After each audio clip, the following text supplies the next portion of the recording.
Il y a une règle d'or au MI6. Ne jamais laisser un ennemi approcher à moins d'1 mètre. Surtout si cet ennemi porte votre parfum préféré. Venise, février 1955. Victoria Vane est violemment plaquée contre le marbre froid d'une ruelle sombre. Dans son dos, le clapotis de l'eau noire du Grand Canal. Sous son menton, le canon d'un pistolet silencieux. L'homme qui la tient en joue porte un smoking blanc et un masque vénitien noir. Mais Victoria n'a pas besoin de voir son visage.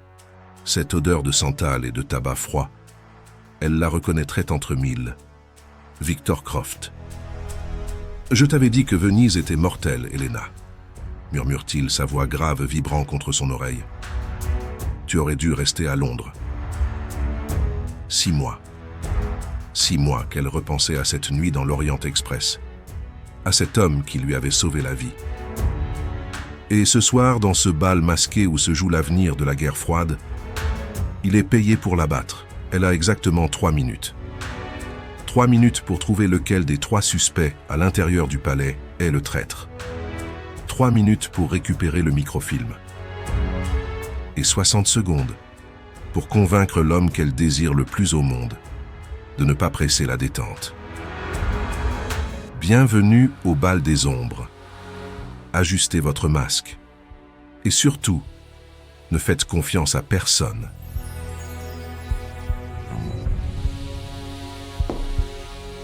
À Venise, les masques ne servent pas qu'à cacher les visages. Ils servent à dissimuler les meurtres. Bienvenue dans la chronique narrative. L'eau du Grand Canal était aussi noire que l'encre d'une lettre de condoléances.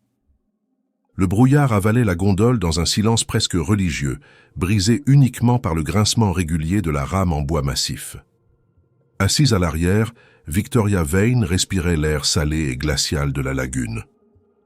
Dans le monde des vivants, on fêtait le carnaval. Dans le monde de Victoria, on préparait un enterrement. L'opération Janus. C'était le nom de code que Londres avait donné à cette mission suicide. Janus, le dieu romain aux 2 visages. Le dieu des portes et des trahisons. Quelqu'un au sein même du MI6 avait copié la liste de Berlin. 32 noms, 32 agents britanniques infiltrés derrière le rideau de fer. Si cette liste tombait aux mains du KGB ce soir, ce ne serait pas un échec stratégique. Ce serait un massacre. Victoria regarda ses mains gantées de velours noir. Elle devait identifier Janus, l'abattre et récupérer le microfilm avant minuit.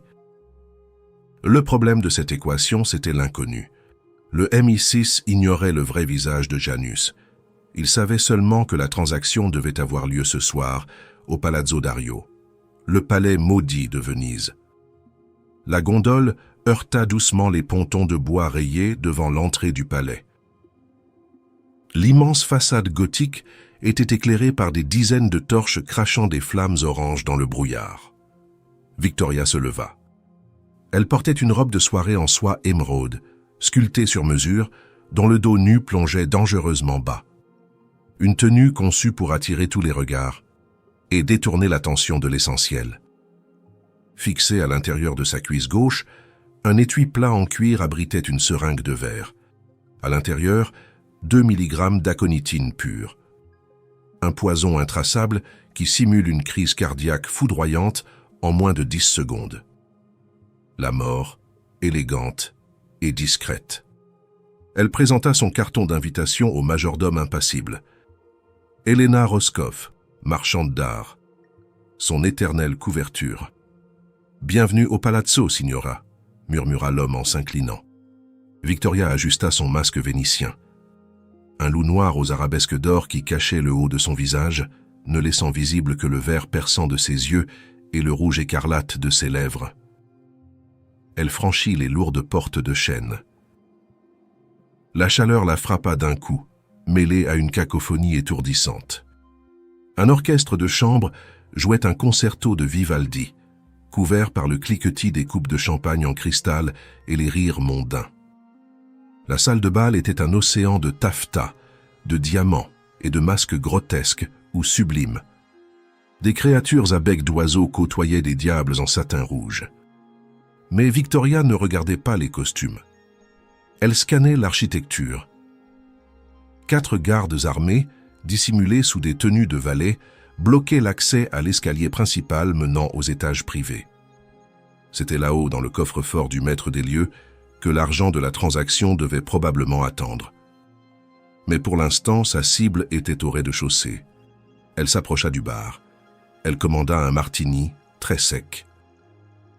Elle avait 3 suspects. 3 invités dont le profil correspondait au rapport du renseignement.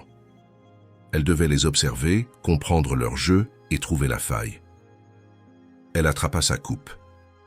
La chasse était ouverte. Le salon privé se trouvait derrière de lourdes tentures de velours cramoisi, à l'écart de la musique assourdissante de la salle de bal.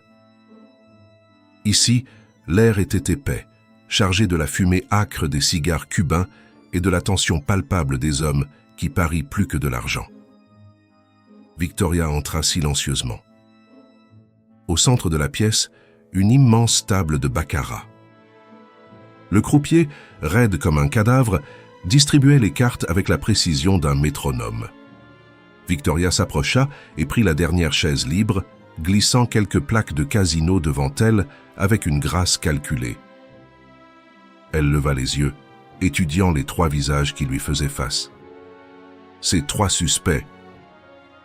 À sa gauche, Yuri Orlov, attaché culturel à l'ambassade soviétique de Rome. Une couverture grossière pour un colonel du KGB. Il était massif, les épaules larges, écrasant son smoking mal taillé. Son masque de bouffon triste jurait avec la brutalité de sa mâchoire carrée. Indice numéro 1. Il tapotait nerveusement la table avec une lourde chevalière en or. Il transpirait l'impatience. Il n'était pas là pour jouer. Il attendait quelque chose, ou quelqu'un. Heinrich Vogel. Un banquier d'affaires genevois. Fin sec, le teint grisâtre sous un masque d'arlequin aux losanges d'argent. Vogel était l'archétype de l'homme de l'ombre. Indice numéro 2. Contrairement aux autres, son verre de whisky était intact. Il ne buvait pas. Mais surtout, toutes les 5 minutes, il sortait une montre à gousset de son gilet, vérifiait l'heure et jetait un regard furtif vers les portes du salon. Un homme terrifié par le temps qui passe. À sa droite, Isabella Rossi. La veuve noire de Milan.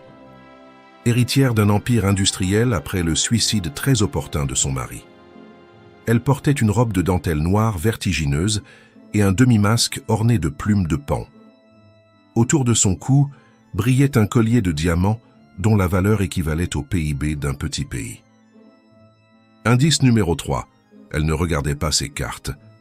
Elle regardait les autres joueurs, comme un prédateur évaluant la faiblesse de son troupeau. « Carte », dit Orlov, d'une voix rocailleuse, brisant le silence. Victoria misait machinalement, son cerveau analysant chaque micro-expression. La logique était simple. Janus vendait la liste, le KGB l'achetait. Orlov était sans doute l'acheteur, ce qui laissait Vogel ou Rossi comme vendeur. « Vous êtes bien silencieuse, signora », murmura Isabella Rossi, en se penchant vers Victoria. Son parfum, lourd et entêtant, sentait la rose fanée. La chance ne sourit qu'aux audacieux, ou à ceux qui connaissent déjà la fin de l'histoire.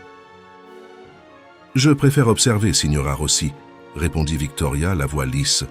« On apprend beaucoup plus sur un homme en regardant comment il perd son argent, qu'en regardant comment il le gagne. » Heinrich Vogel déglutit péniblement. Il tira sur le col de sa chemise. « L'argent n'est qu'une illusion, » dit le banquier suisse d'une voix aiguë. « La seule vraie monnaie de ce monde, c'est l'information et la confiance. Mais la confiance est si difficile à transporter. » Orlov s'esclaffa rudement, abattant ses cartes sur la table. « La confiance est pour les faibles, Vogel. La sécurité, c'est de tenir un pistolet sur la tempe de celui avec qui vous faites affaire. » Victoria enregistrait chaque syllabe. « La confiance est difficile à transporter. Vogel parlait-il du microfilm? Était-il le traître qui paniquait au moment de livrer la marchandise? Ou bien Rossi tirait-elle les ficelles derrière son sourire carnassier? Soudain, le majordome entra dans le salon privé. Il s'approcha de Vogel et lui murmura quelques mots à l'oreille. Le banquier suisse blêmit. Ses mains se mirent à trembler légèrement. Il se leva brusquement, abandonnant ses plaques sur la table. « Veuillez m'excuser, bafouilla-t-il. Une affaire urgente, je dois me retirer. » Il quitta la pièce à pas rapide. Orlov et Rossi échangèrent un regard indéchiffrable. Victoria sentit son pouls s'accélérer. La transaction venait de commencer. Vogel était la clé. Il fallait le suivre avant qu'il ne rejoigne l'acheteur dans l'obscurité du palais. Elle repoussa sa chaise et se leva à son tour. Mais au moment où elle se retournait vers la sortie, la porte du salon s'ouvrit à nouveau. La musique de la valse, étouffée jusqu'alors, envahit la pièce. Et dans l'encadrement de la porte, une silhouette bloqua le passage. Un homme. Un smoking blanc immaculé. Un masque vénitien noir qui moulait ses pommettes acérées. Il ne regardait ni Orlov, ni la veuve Rossi. Il regardait Victoria. L'odeur de santal et de tabac froid s'insinua dans l'air, balayant la fumée des cigares. Victoria figea ses muscles. Son cerveau cria à l'alerte maximale. L'homme s'avança d'un pas lent, prédateur. Il s'arrêta à quelques centimètres d'elle, violant allègrement sa zone de sécurité. Le baccarat est un jeu fascinant, n'est-ce pas, Elena? Sa voix, ce baryton chaud et dangereux, fit frissonner la nuque de Victoria. Mais vous devriez savoir qu'à cette table, toutes les cartes sont déjà truquées. Victor Croft. Le fantôme de l'Orient Express. Il était là. Et il venait de lui barrer la route. La musique de l'orchestre s'infiltrait par la porte entr'ouverte, recouvrant le silence pesant du salon de baccarat. Victoria ne sia pas. Sa main gauche glissa imperceptiblement vers la fente de sa robe, frôlant le cuir de son étui. « Éloignez-vous, Victor, » dit-elle d'une voix si basse qu'elle n'était qu'un souffle. « Je n'ai pas le temps pour vos jeux. Ma cible vient de sortir. » Victor ne bougea pas d'un millimètre. Son regard bleu acier l'enveloppa, brûlant d'une intensité qui contrastait avec le blanc immaculé de son smoking. Il s'avança encore, entrant dans son espace vital. Il leva une main gantée et, avec une douceur effrayante, la posa sur la taille de Victoria. « Si vous sortez cette arme, Elena, 3 snipers embusqués dans les balcons de cette pièce vous logeront une balle dans la tête avant même que vous n'ayez pu enlever le cran de sûreté. » Il se pencha, ses lèvres frôlant presque l'oreille de la jeune femme. « Souriez et dansez avec moi, c'est le seul moyen de sortir d'ici vivante. » Victoria jeta un coup d'œil fulgurant vers les ombres du plafond en ogive. Rien n'était visible, mais son instinct, aiguisé par des années de survie, lui hurlait qu'il disait vrai. Elle relâcha la tension dans son épaule et posa sa main droite sur celle de Victor. Le contact fut électrique, exactement comme dans l'Orient Express. La même chaleur, le même danger. Il l'entraîna hors du salon privé, la guidant avec une autorité fluide vers le centre de la grande salle de bal. L'orchestre entamait une valse lente, dramatique. Les couples masqués tournoyaient autour d'eux, créant un kaléidoscope de soie et de velours. Ils se fondirent dans la masse, 2 prédateurs dissimulés au milieu du troupeau. « Qui vous paie cette fois ?» chuchota Victoria, son visage à quelques centimètres du sien, tournant au rythme de la musique. « Quelqu'un qui tient beaucoup à ce que la transaction de ce soir se déroule sans accroc, » répondit Victor, sa main serrant fermement la taille de l'espionne. « Il m'a engagé pour neutraliser toute menace, et vous êtes la plus grande menace de ce palais, Victoria. » C'était la première fois de la soirée qu'il utilisait son vrai prénom. L'entendre prononcer par cette voix grave fit l'effet d'une caresse brutale. « Alors pourquoi ne m'avez-vous pas déjà abattu ?» demanda-t-elle, plongeant son regard émeraude dans le sien. Victor esquissa un sourire imperceptible sous son masque noir. Parce que vous vous trompez de cible. Le banquier suisse Vogel, vous pensez qu'il est Janus, n'est-ce pas? Vous pensez qu'il s'est éclipsé pour aller chercher le microfilm? Victoria faillit trébucher, mais Victor la rattrapa, transformant l'erreur en une figure de danse complexe. Vogel n'est pas Janus, murmura Victor en la faisant pivoter. Vogel est l'expert comptable du KGB. Il est monté vérifier les diamants de la valise diplomatique. Si vous le tuez, vous ne récupérerez pas la liste. Vous déclencherez juste une fusillade avec les soviétiques. Janus est toujours en bas. Le cerveau de Victoria fonctionnait à une vitesse vertigineuse. Si Vogel était l'acheteur, cela ne laissait que deux options. Yuri Orlov ou Isabella Rossi, la veuve noire. Pourquoi me dire ça? Souffla Victoria. Si votre client veut que la vente se fasse, vous devriez me laisser assassiner la mauvaise personne. La valse touchait à sa fin. Victor s'arrêta, la tenant toujours fermement contre lui. La musique s'éteignit, remplacée par des applaudissements polis. « Parce que l'homme qui m'a engagé vient de me doubler », répondit Victor, le ton soudain glacial. « Mes hommes viennent de trouver les gardes du coffre-fort égorgés. Quelqu'un a décidé de garder le microfilm et de voler les diamants. Ce n'est plus une transaction, Victoria, c'est un braquage. » Il recula d'un pas, rompant le charme de la danse. « Vogel est monté au 2e étage, dit-il sèchement. Si vous voulez trouver Janus, trouvez l'argent, et priez pour arriver avant moi. » Il pivota sur les talons de ses souliers vernis et disparut dans la foule, avalé par une mer de masques grotesques. Victoria resta seule au milieu de la piste. Le compte à rebours venait de s'accélérer. Victoria ne perdit pas une seconde. L'escalier principal étant toujours bloqué par les faux valets, elle opta pour l'ombre. Elle se glissa derrière une immense tapisserie du XVIe siècle qui dissimulait l'escalier de service des domestiques. L'air ici était glacial, sentant la moisissure et la pierre humide. Elle retira ses escarpins. Le contact du marbre glacé contre la plante de ses pieds nus la ramena à son état de prédateur absolu. Elle sortit son Walter PPK de sa cachette, vissant silencieusement le long tube cylindrique du silencieux sur le canon. Clac, clac. Une extension mortelle de son propre bras. Elle gravit les marches deux par deux, ne produisant pas plus de bruit qu'une ombre glissant sur un mur. Le 2e étage du Palazzo Dario était plongé dans l'obscurité. Seule la lumière blafarde de la lune filtrait à travers les vitraux gothiques, dessinant des flaques pâles sur les tapis persans. Elle avança dans le couloir principal, tous les sens en alerte. C'est alors qu'elle sentit l'odeur.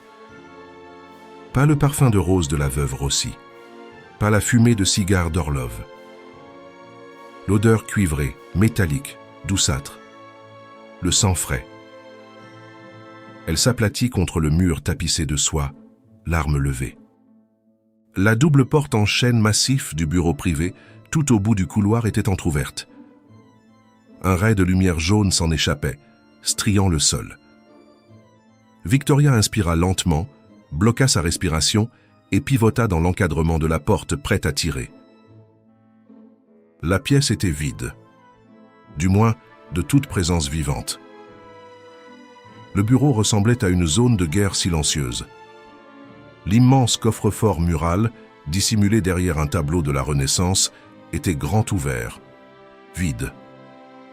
Et au centre de la pièce, affalé sur le monumental bureau en acajou, se trouvait Heinrich Vogel. Le banquier suisse n'avait plus l'air inquiet du temps qui passe. Son masque d'arlequin était tombé sur le sol. Ses yeux vitreux fixaient le plafond. Une seule balle, tirée à bout portant, avait traversé sa tempe droite, laissant un trou net et noir. Victoria s'approcha, l'arme pointée vers les coins sombres de la pièce. Elle toucha le cou de Vogel. La peau était encore chaude. Il était mort depuis moins de 3 minutes. Le tueur ne pouvait pas être loin. Elle fouilla rapidement les poches du banquier. Rien. Ni diamant, ni microfilm. C'est alors qu'un détail attira son attention. La main gauche de Vogel, crispée par la rigidité naissante, serrait un petit objet. Victoria écarta les doigts raidis du cadavre avec difficulté. Une perle. Une perle noire parfaitement ronde, arrachée à un collier dans un dernier réflexe de défense. Le cerveau de Victoria fit immédiatement la connexion. La veuve noire, Isabella Rossi. C'était elle, Janus. C'était elle qui portait une parure de perles sombres sous ses diamants. Soudain, le plancher craqua. Un bruit infime, juste derrière elle. Victoria fit volte-face, levant son Walther PPK. Mais avant qu'elle ne puisse presser la détente, un mécanisme lourd s'enclencha dans l'obscurité. Clic. Le son incomparable du chien d'un revolver qu'on arme. « Jetez votre arme, Victoria », résonna une voix froide dans son dos. « Ou vous rejoindrez Monsieur Vogel au paradis des banquiers. » L'ordre résonna dans le bureau macabre. Victoria ne paniqua pas. La panique est un luxe que les agents morts se sont offert une fraction de seconde trop tôt. Elle ouvrit lentement les doigts. Son Walther PPK glissa et heurta le tapis perçant avec un bruit sourd, étouffé par l'épaisse laine. Elle leva les mains à hauteur de ses épaules et pivota sur elle-même avec une lenteur calculée. Dans l'encadrement de la porte, le pistolet braqué droit sur le cœur de Victoria, se tenait Isabella Rossi. La veuve noire n'avait plus rien de la mondaine séduisante de la table de baccarat. Son masque de paon était relevé sur son front. Ses yeux sombres brillaient d'une cruauté absolue. Dans sa main gauche, elle tenait un petit cylindre métallique de la taille d'un rouge à lèvres. Le microfilm. Et à ses pieds, un sac de toile lourd, gonflé par les diamants de la transaction. « Vous avez été très imprudente de me suivre, signora », murmura Rossi, un rictus déformant ses lèvres rouges. « Mais je suppose que le MI6 n'envoie plus que des amateurs depuis que j'ai commencé à purger leurs rangs. »« Janus », souffla Victoria, gardant son ton parfaitement neutre. « C'est donc vous. Vous avez vendu vos propres agents. Et maintenant, vous tuez le banquier pour garder l'argent du KGB en prime. » Vogel était un idiot sentimental, cracha l'Italienne. Il a hésité au moment de me remettre l'argent. Dans notre métier, l'hésitation est une maladie mortelle. Elle arma le chien de son arme un cran plus loin. Adieu, petite espionne. Dites bonjour à vos collègues de Berlin de ma part. Le doigt d'Isabella Rossi se crispa sur la détente. Victoria contracta ses muscles, prête à plonger sur le côté, sachant pertinemment qu'elle n'esquiverait pas une balle à cette distance. Mais le coup de feu ne partit jamais. Une explosion assourdissante de verre brisé déchira la nuit. L'immense vitrail gothique du bureau vola en éclats sous l'impact d'une masse sombre venue de l'extérieur. Victor Croft, suspendu à un câble d'acier accroché à la corniche, venait de traverser la fenêtre à la manière d'un boulet de démolition en smoking. Les éclats de verre multicolores plurent dans la pièce comme des poignards glacés. Surprise par le fracas, Rossi tira par réflexe, la balle se logeant dans le plafond dans un nuage de plâtre. Dans la fraction de seconde qui suivit, l'instinct de Victoria reprit le dessus. Elle plongea en avant, effectuant une roulade parfaite sur le tapis. En se redressant, elle balaya violemment les chevilles d'Isabella Rossi. La veuve noire s'effondra en hurlant. Le petit cylindre métallique contenant le microfilm lui échappa des mains et roula sur le parquet. Victoria bondit, saisit le cylindre en plein vol et le glissa dans le décolleté de sa robe. La liste de Berlin était sécurisée. Mais le chaos ne faisait que commencer. Des bruits de bottes lourdes résonnèrent dans le couloir. Yuri Orlov et ses hommes de main soviétiques venaient d'entendre le coup de feu. Ils montaient l'escalier, fusil d'assaut au poing. « Elena, lève-toi » hurla Victor. Il venait de se détacher de son câble. Il saisit le sac de diamants tombé au sol attrapa le bras de Victoria et l'entraîna brutalement vers le couloir dérobé par lequel elle était arrivée. Au moment où la porte principale volait en éclats sous les balles russes, ils disparurent dans les entrailles du palazzo. Ils dévalèrent les marches de pierre de l'escalier de service à une vitesse suicidaire. Victoria courait pieds nus, le froid du marbre brûlant sa peau. Victor la tenait d'une main, le sac de diamants dans l'autre. Derrière eux, les rafales de Kalachnikov déchiquetaient les murs millénaires du palais. Ils atteignirent les cuisines du rez-de-chaussée. Mais Venise avait une dernière carte à jouer. L'Aqua Alta. La marée noire et glaciale de la lagune avait envahi les étages inférieurs. L'eau saumâtre leur arrivait à mi-mollet, charriant des débris, des casseroles en cuivre et une odeur de vase mortelle. « Par ici !» cria Victor, s'enfonçant dans l'eau noire. Victoria le suivit, la soie de sa robe émeraude s'alourdissant instantanément, se collant à ses jambes comme une seconde peau glacée. L'eau mordait ses mollets avec la férocité d'une meute de loups. Ils pataugèrent à travers les caves inondées, évitant de justesse les faisceaux des lampes torches soviétiques qui balayaient les voûtes derrière eux. Victor repéra une lourde grille en fer forgé donnant sur un canal secondaire. Il posa le sac, saisit les barreaux rouillés et tira avec une force animale. Les gonds cédèrent dans un gémissement métallique. Ils s'engouffrèrent dans l'étroit passage et jaillirent enfin à l'air libre. Ils étaient dans une callée, une ruelle vénitienne si étroite que la lumière des réverbères n'atteignait pas le sol. Seul le clapotis de l'eau noire résonnait dans ce boyau de briques froides. Ils étaient seuls, en sécurité. Du moins, c'est ce que Victoria crut l'espace d'une seconde. Elle se laissa tomber contre le mur de marbre humide, cherchant son souffle. L'adrénaline refluait, laissant place à une fatigue d'acier. Elle glissa une main dans sa robe. Le microfilm était toujours là, dur contre sa peau. Mission accomplie. Elle releva les yeux vers Victor pour le remercier. Mais ce qu'elle vit la figea sur place. Victor Croft n'avait plus son masque vénitien. Son visage, éclairé par un pâle rayon de lune, était d'une dureté impitoyable. Et dans sa main droite, fermement pointée sous le menton de Victoria, le canon noir et froid de son arme. En une fraction de seconde, il la plaqua violemment contre le marbre, écrasant le souffle qui lui restait. La boucle était bouclée. L'illusion de l'alliance volait en éclats. « Je t'avais dit que Venise était mortelle, Helena », murmura-t-il, sa voix grave vibrant contre son oreille, reprenant les mots exacts du cauchemar. « Tu aurais dû rester à Londres. » Victoria sentit le froid du métal contre sa gorge. Elle ne tenta pas de lutter. Elle soutint son regard bleu acier, cherchant la moindre trace d'hésitation. Il n'y en avait aucune. « Tu m'as sauvé là-haut.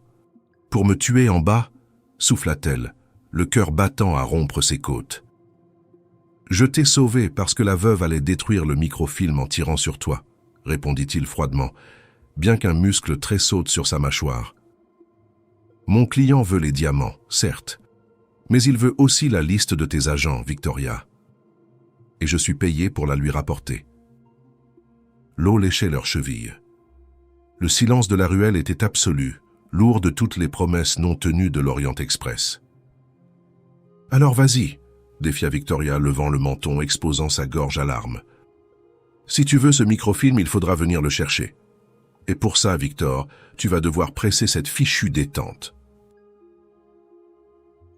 Il faudra venir le chercher. » Les mots de Victoria flottaient dans l'air glacé de la ruelle, plus tranchants que le vent de la lagune. Elle n'avait pas scié. Le canon du pistolet de Victor s'enfonçait légèrement dans la chair douce de son cou, mais son regard émeraude refusait de plier. Elle savait où elle avait caché le cylindre métallique. Contre sa peau. S'il le voulait, il devait franchir la dernière ligne. Victor la dévisagea. Dans le silence oppressant de Venise, Victoria pouvait presque entendre les rouages de l'esprit du mercenaire s'entrechoquer. Le contrat. ou la femme. Lentement, avec une précision chirurgicale, la main libre de Victor s'avança vers elle. Victoria retint son souffle. Ses doigts gantés de cuir frôlèrent la soie mouillée de sa robe émeraude. La chaleur de sa main irradiait à travers le tissu glacé. Il effleura la naissance de son décolleté, là où reposait le microfilm. Le temps sembla s'arrêter. 1 millimètre de plus, et il lui arrachait la victoire. Mais au lieu de saisir le cylindre, les doigts de Victor remontèrent le long de sa clavicule jusqu'à son visage. Il caressa sa joue trempée par la brume avec une douceur vertigineuse. Dans un soupir imperceptible, il abaissa son arme. Clic. Le cran de sûreté fut remis en place. « Tu es un cauchemar absolu, Victoria Vane, » murmura-t-il, sa voix rauque trahissant une émotion qu'il s'efforçait de cacher. « Et mon client va être terriblement déçu. » Il recula d'un pas, rompant le contact physique qui la maintenait en apnée. Il se pencha et ramassa le lourd sac de toile gonflé par les diamants de la veuve Rossi. « Dis à tes bureaucrates de Londres que le fantôme leur offre la vie de leurs 32 agents, » dit-il en ajustant le col de son smoking blanc, miraculeusement épargné par le chaos. « Considère ça comme un cadeau d'anniversaire en avance. » Victoria laissa échapper l'air coincé dans ses poumons. « Tu abandonnes ton contrat ?» Victor eut un demi-sourire, ce sourire cynique et désarmant qu'il avait fait chavirer dans le train 6 mois plus tôt. « Je ne travaille jamais à perte, Helena. Je garde les diamants. Le KGB et la veuve noire s'entretueront pour savoir qui a gardé la liste. Nous serons loin quand ils comprendront. » Soudain, des cris en russe résonnèrent à l'autre bout de la ruelle, suivis du bruit caractéristique de bottes pataugeant dans l'eau. L'escouade d'Orlov approchait.